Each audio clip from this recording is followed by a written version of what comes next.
Okay, settle in everyone because this one is absolutely wild. I'm talking mafia bosses, secret deals, fake marriages, and a plot twist that'll make your jaw drop.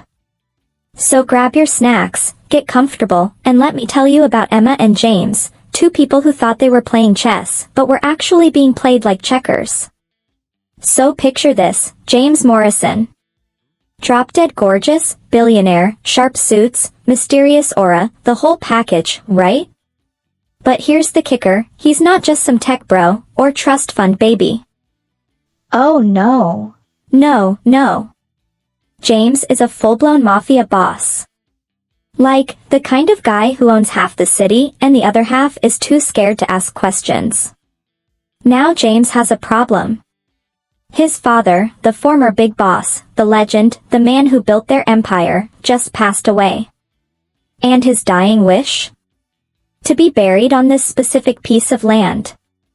Not just any land, mind you.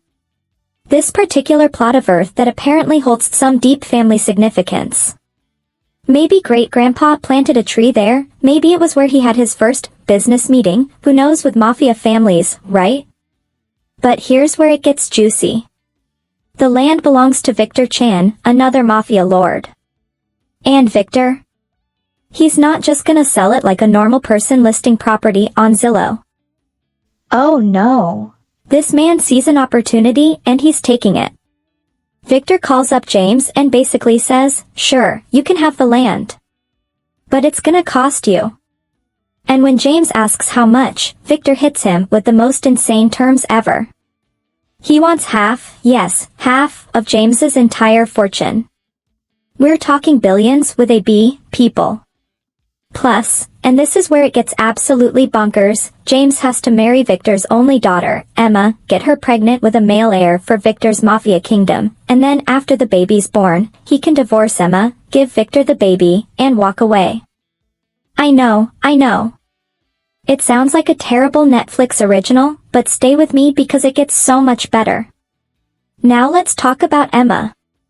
Sweet, beautiful Emma Chen.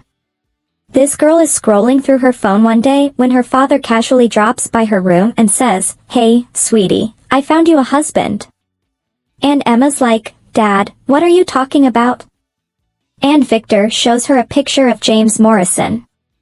Y'all, Emma takes one look at this man and her brain just short circuits. We're talking heart eyes emoji times 1,000.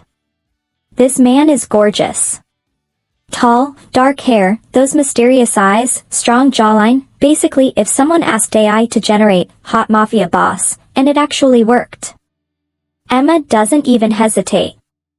She's like, yes. Absolutely. When's the wedding? Her father's surprised it was that easy, but hey, he's not complaining. What Emma doesn't know is that this whole thing is a business transaction. She thinks her dad is just being a supportive father setting her up with a good match. Sweet summer child. She has no idea she's basically a bargaining chip in a real estate deal. Zero clue. So they get married.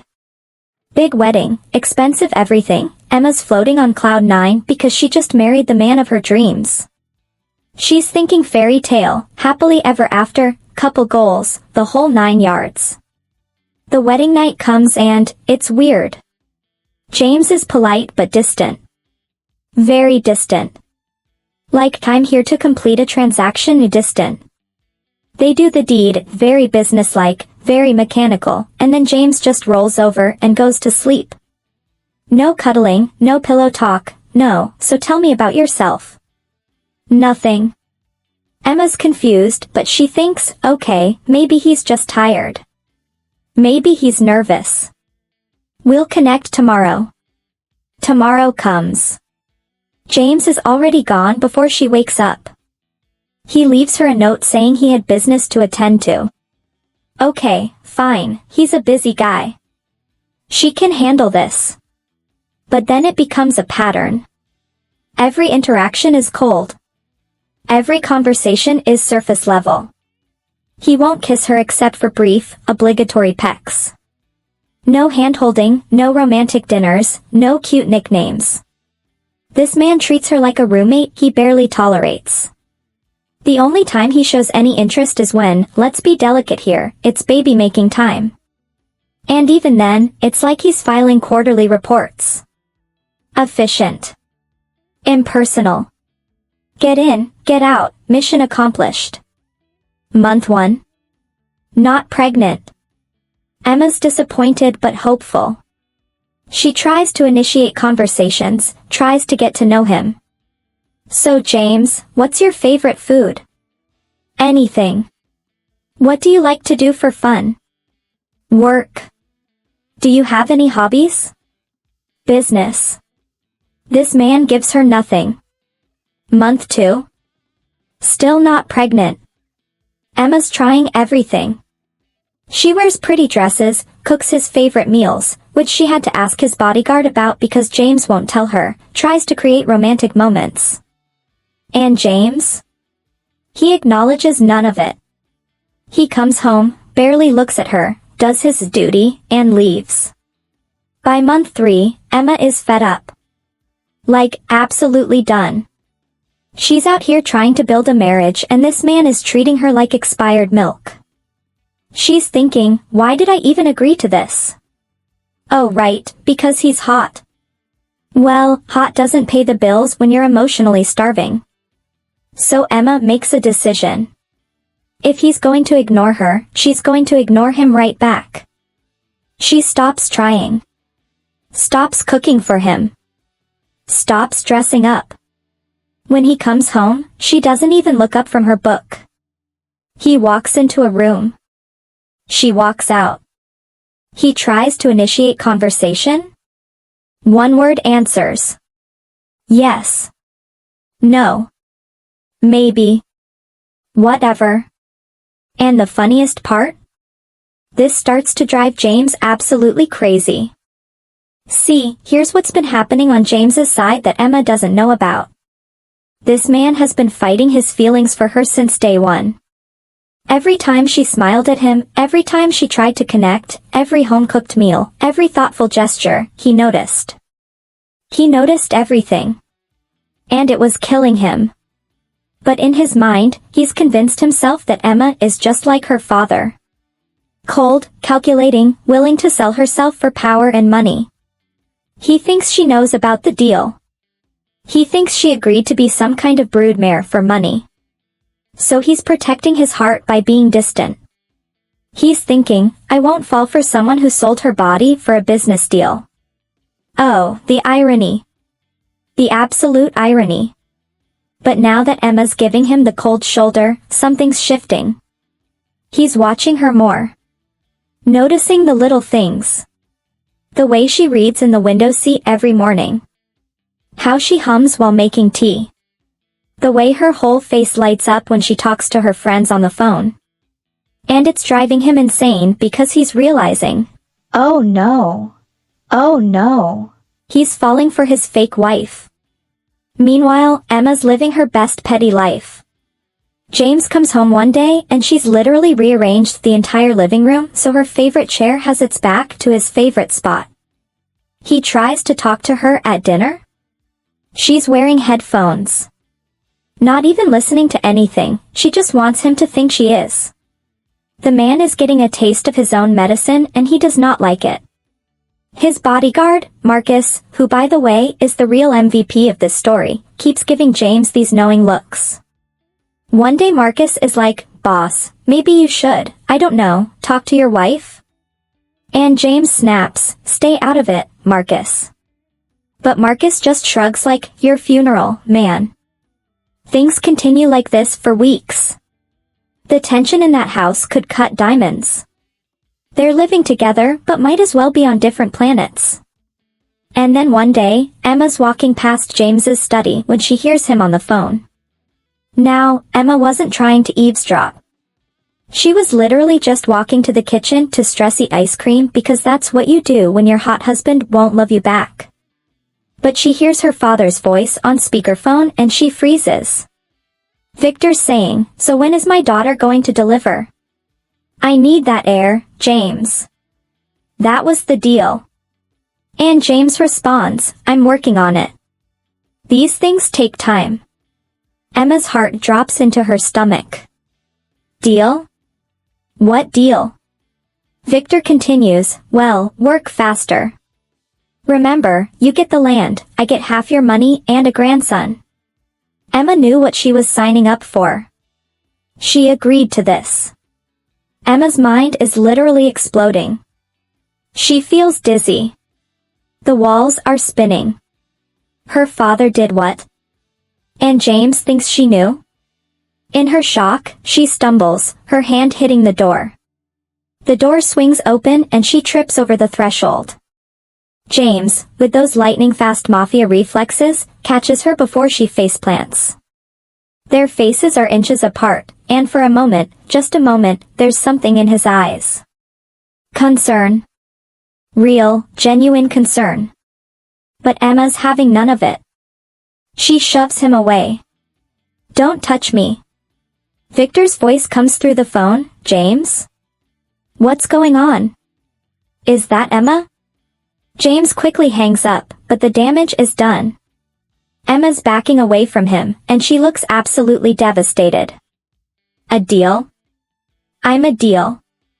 James's face is unreadable, but there's something flickering there. Maybe guilt. Maybe regret. You knew, he says coldly. Your father said you agreed to everything. And Emma? Emma laughs. It's not a happy laugh. It's one of those laughs when you're so hurt you can't even cry yet.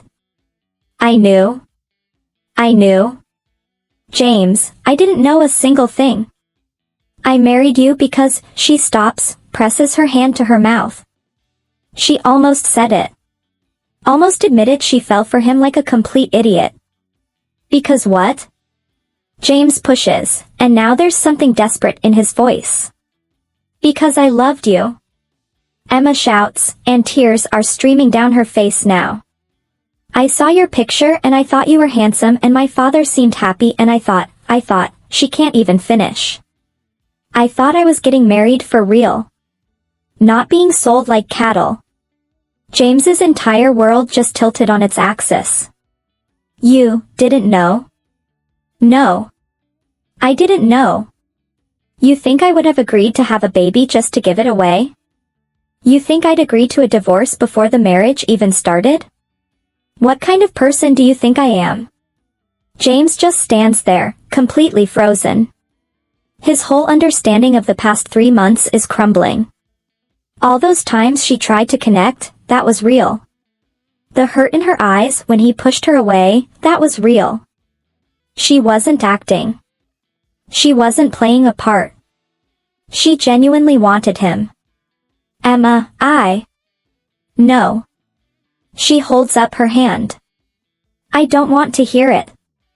I need to think. I can't even look at you right now. And she runs out of the room. James stands there in his study, and for the first time in his life, this powerful mafia boss feels completely helpless. He's made a huge mistake. A massive, relationship-destroying, life-altering mistake. He immediately calls Marcus. I need you to verify something. Emma Chen, did she know about the arrangement with her father before the marriage? Marcus gets to work. He's pulling phone records, checking texts, interviewing staff. And every single piece of evidence comes back the same way. Emma had no idea. Zero. Zilch. Nada. Victor never told her. She went into this marriage completely blind, with nothing but hope and genuine feelings. When Marcus delivers this news, James actually sits down. He never sits during briefings. But this information hits him like a truck. He spent 3 months protecting himself from a woman who was never trying to hurt him. 3 months being cruel to someone who only wanted to love him. I messed up, Marcus, James says, and Marcus has literally never heard his boss admit fault before. I really messed up. Yeah, Boss, Marcus agrees, because what else can he say?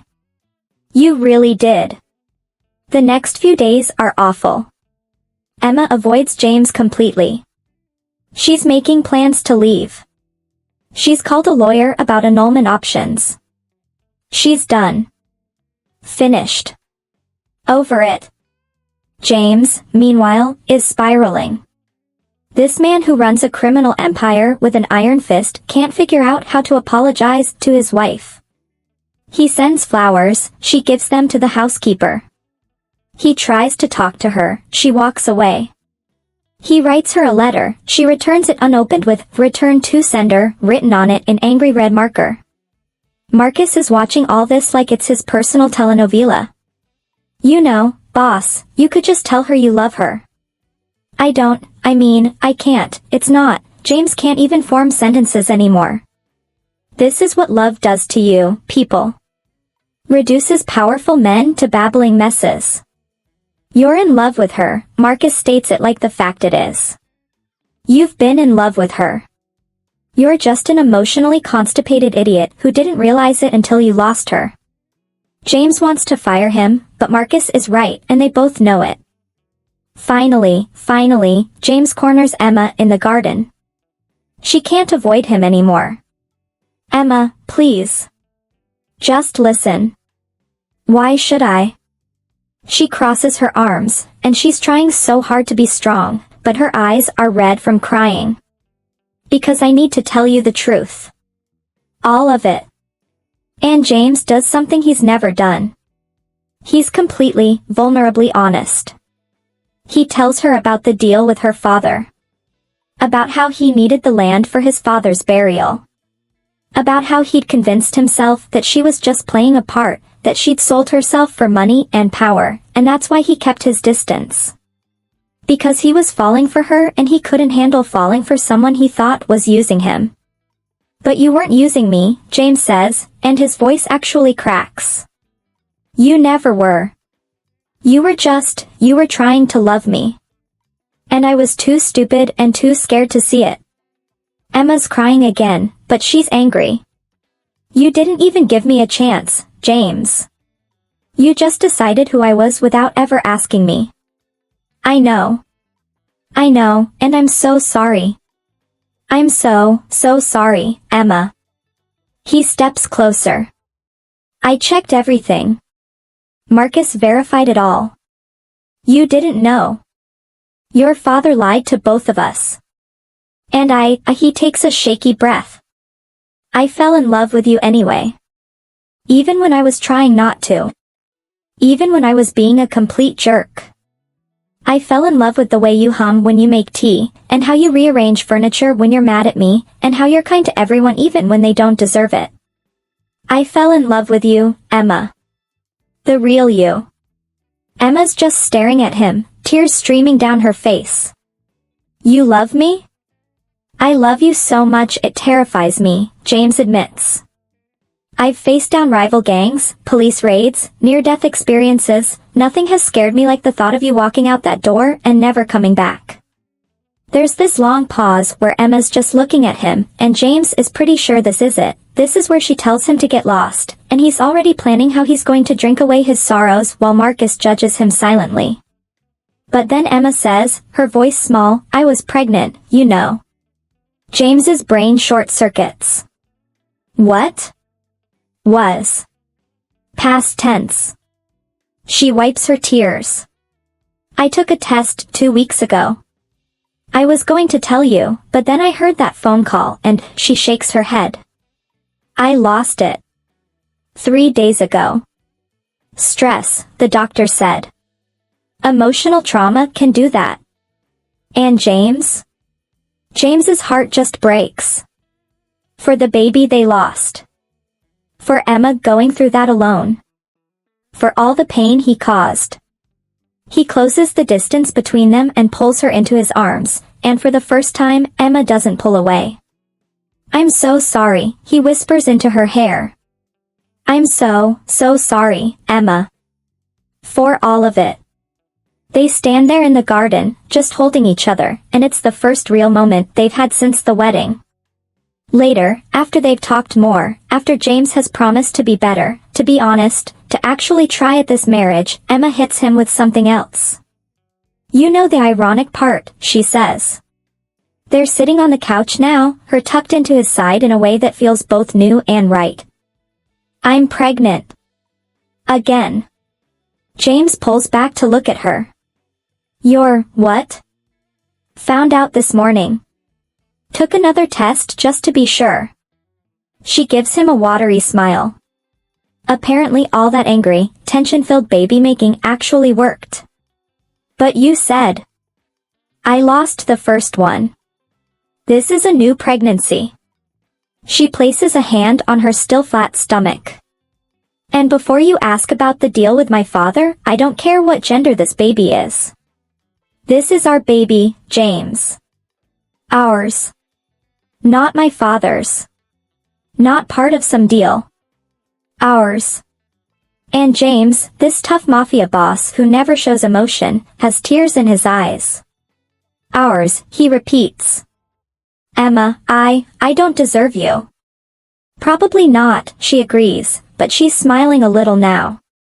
But lucky for you, I'm apparently a sucker for handsome men with emotional baggage. I have a lot of baggage, James warns her. Good thing I'm really strong, Emma quips back, and there it is, that spark, that connection they should have had from the beginning. They still have a lot to work through. There's the whole issue with Victor, who's going to be very unhappy that his plan is falling apart. There's the deal to renegotiate. There's months of hurt feelings to heal. But for the first time, they're actually in it together. The next day, James and Emma go to confront Victor together. Hand in hand. United front. And when Victor starts spluttering about the deal, about the heir, about what was promised, James cuts him off. The deal's off, Victor. All of it. You can't. I can, and I am. You'll get the land you promised for my father's burial. But you're not getting my money. You're not getting my child. And you're definitely not getting my wife. James pulls Emma closer. Emma is MY family now. This baby is MY family.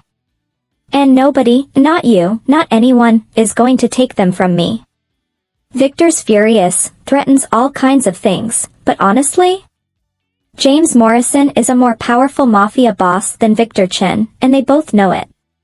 Victor eventually backs down, grumbling about ungrateful youth and broken agreements.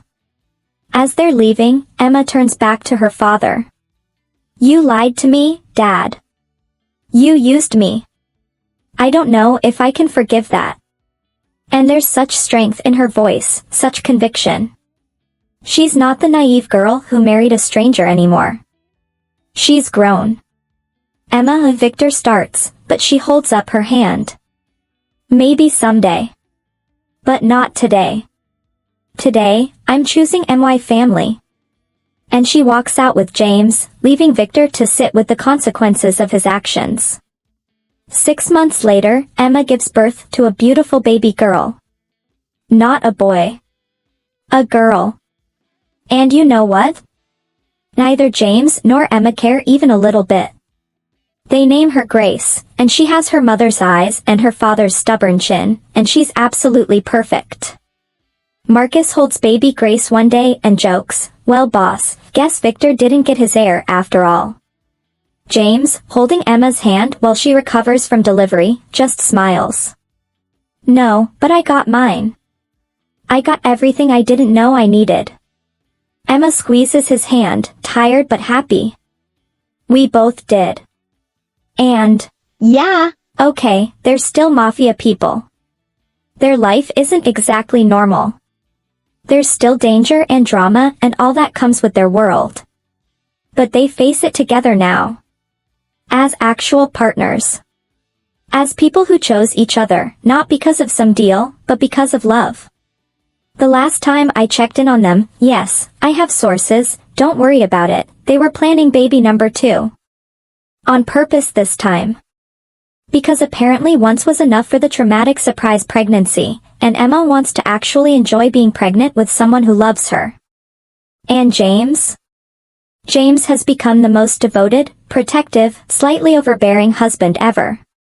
Emma jokes that she created a monster, but you can tell she loves it.